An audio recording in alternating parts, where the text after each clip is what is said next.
Blue TV'de süper bir dizi var. Prens. Absürt komedi denince akla ilk gelenlerden.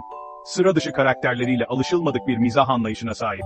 Bongomya Krallığı'nın veliahtı Prens'in maceralarını anlatıyor. Taht kavgaları, aşk entrikaları, siyasi çekişmeler, hepsini absürt komediyle harmanlıyor. İzleyicinin kalbini fethetmeyi başarıyor. Prens, absürt mizahın sınırlarını zorlayan, sıra dışı ve çok eğlenceli bir dizi.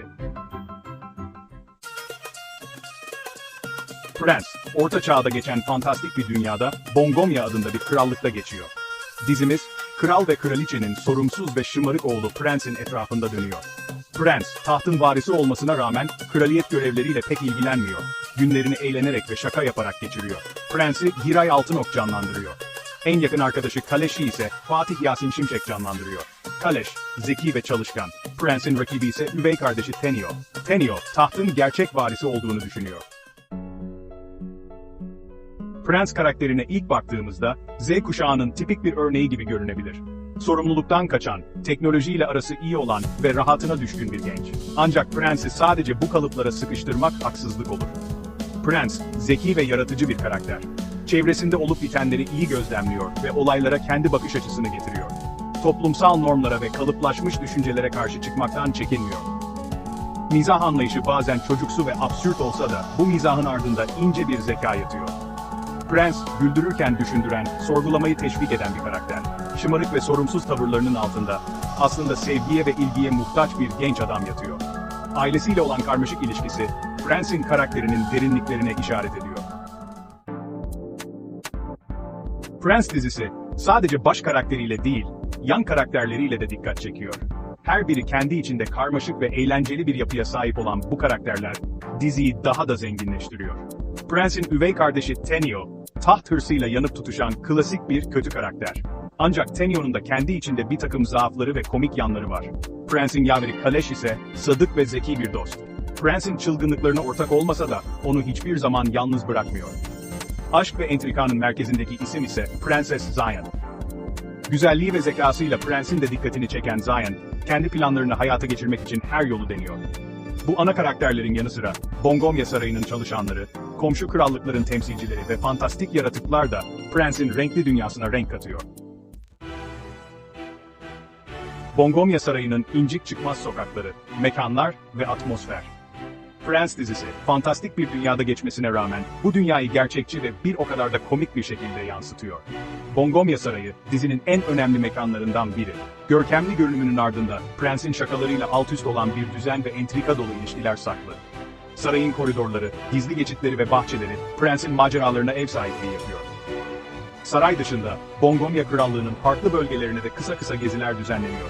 Tehlikeli ormanlar, gizemli mağaralar ve neşeli köyler, dizinin fantastik atmosferini güçlendiriyor. Mekanlar, kostümler ve özel efektler, Prens'in absürt mizahıyla uyumlu bir şekilde tasarlanmış. Dizi izleyiciyi hem güldüren hem de göz zevkine hitap eden bir görsel dünya sunuyor. Ejderhalar yok ama eşek şakaları çok. Prens'in mizah anlayışı. Prens dizisinin en belirgin özelliği, absürt mizah anlayışı. Dizi, mantık sınırlarını zorlayan, beklenmedik ve bir o kadar da komik olaylarla dolu. Prens'in şakaları, genellikle çocuksu ve masumane gibi görünse de, aslında toplumsal normlara ve ciddiyet algısına bir başkaldırı niteliği taşıyor. Dizi hiçbir zaman ağır bir mizah anlayışına savrulmuyor. Aksine, hızlı ve dinamik bir diyalog temposuyla izleyiciyi sıkmadan güldürmeyi başarıyor. Prens'in mizahı, sadece sözlü şakalardan ibaret değil, mimikler, jestler ve absürt durumlar da dizinin komik atmosferine katkıda bulunuyor. Prens, izleyiciyi hem kahkaha dolu anlar yaşatırken, hem de hayata dair farklı bir bakış açısı sunuyor. Shakespeare Bongomya'da, edebiyat ve popüler kültür göndermeleri. Prens, sadece komik olmakla kalmıyor, aynı zamanda zekice yazılmış diyalogları ve ince göndermeleriyle de dikkat çekiyor. Dizi, edebiyat, sinema, müzik ve tarih gibi farklı alanlardan besleniyor. Shakespeare eserlerine yapılan göndermeler, dizinin en belirgin özelliklerinden biri. Prens'in olmak ya da olmamak repliği ve Tenio'nun intikam soğuk yenen bir yemektir sözü, bu göndermelere örnek olarak verilebilir. Popüler kültür referansları da dizinin vazgeçilmez unsurları arasında. Star Wars, Game of Thrones, Harry Potter gibi yapımlara yapılan göndermeler, izleyicide bir yandan gülümseme yaratırken, bir yandan da diziyi daha da zenginleştiriyor. Prens, bu göndermeleri abartıya kaçmadan, doğal bir şekilde kullanarak izleyicide, "Ben bunu daha önce nerede görmüştüm?" dedirtmeyi başarıyor. Unutulmaz anlar ve efsane replikler. İlk 2 sezonun zirveleri. Prens'in ilk 2 sezonu, izleyiciye unutulmaz anlar ve efsane replikler armağan etti. Prens'in taht konuşmasındaki "halk açsa pasta yesin" sözü, dizinin en çok paylaşılan replikleri arasında yerini aldı. Tenio'nun sürekli olarak Prens'e kurduğu tuzaklar ve Prens'in bu tuzaklardan her seferinde komik bir şekilde kurtulması da izleyicinin aklında yer eden sahneler arasında. Kalesh'in Prens'in çılgınlıklarına karşı gösterdiği tepki ve Zion'un entrika dolu bakışları da ilk 2 sezonun unutulmazları arasında. Prens, her bölümünde yeni bir sürprizle karşılaştırdığı izleyiciyi, 3. sezonda daha da komik ve sürükleyici bir hikayeyle buluşturmayı vaat ediyor. Prens, 3. sezon beklentileri ve dizinin geleceği. Prens, absürt komedi türünde farklı bir yere konuşlanmayı başardı. Dizi, olumlu yorumlar aldı. 3. sezon beklentileri yüksek. Prens'in taht mücadelesi ve aşk hayatı merak konusu. Tenio yeni planlar peşinde koşarken, Kalesh ve Zion da ön plana çıkabilir.